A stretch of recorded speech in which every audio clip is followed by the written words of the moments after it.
জুলাই অভ্যুত্থানের অন্যতম সম্মুখ সারির সংগঠক ও ইনকিলাব মঞ্চের আহ্বায়ক শরীফ ওসমান হাদী হত্যাকাণ্ডের পেছনের পরিকল্পনাকারীদের বিষয়ে নতুন চাঞ্চল্যকর তথ্য বেরিয়ে এলো, যা জানলে আপনাদেরও গা শিউরে উঠবে। ওসমান হাদী হত্যার পিছনে লুকিয়ে আছে বড় এক মাস্টার মাইন্ড, যার পরিকল্পনা সিনেমাকেও হার মানাবে। আজকের ভিডিওতে জানাবো কে বা কারা ওসমান হাদীকে এইভাবে হত্যার পরিকল্পনা করেছিল। তদন্তে উঠে এসেছে এই হত্যাকাণ্ডের মূল পরিকল্পনা ও বাস্তবায়নের সঙ্গে জড়িত হিসেবে ঢাকার দক্ষিণ কেরানীগঞ্জের সাবেক উপজেলা চেয়ারম্যান শাহীন আহমেদ ওরফে শাহীন চেয়ারম্যানের নাম। গোয়েন্দা সংস্থার ভাষ্য অনুযায়ী অর্থ ও অস্ত্র দুটোর ব্যবস্থাপনাতেই তার সরাসরি ভূমিকা ছিল।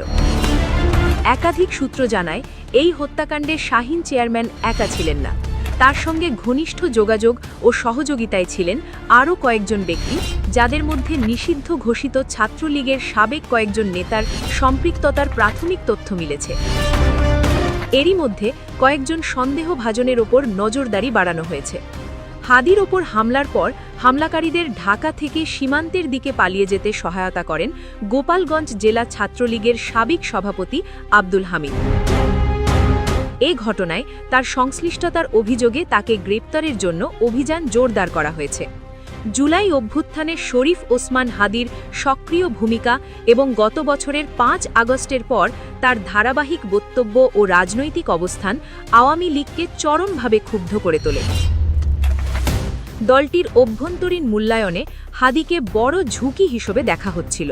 সেই প্রেক্ষাপটেই তাকে লক্ষ্য করে পরিকল্পিত হত্যাকাণ্ডের ছক তৈরি হয়। গত বছরের ৫ আগস্টের রাজনৈতিক পট পরিবর্তনের পর শাহীন চেয়ারম্যান সীমান্ত পেরিয়ে ভারতে চলে যান। প্রথম দিকে তিনি আত্মগোপনে থাকলেও গত কয়েক মাসে আবার সক্রিয় হয়ে ওঠেন।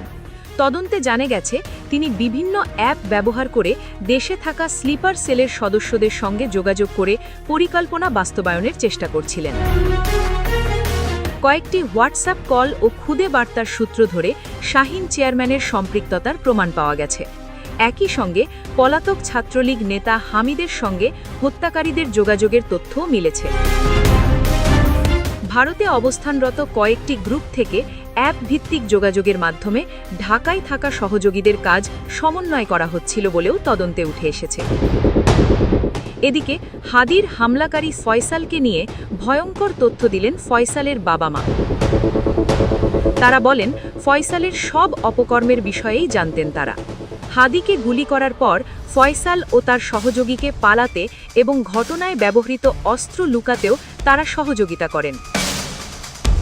ফয়সাল ঘটনার দিন সকাল থেকে কোনো মোবাইল ফোন ব্যবহার করেনি।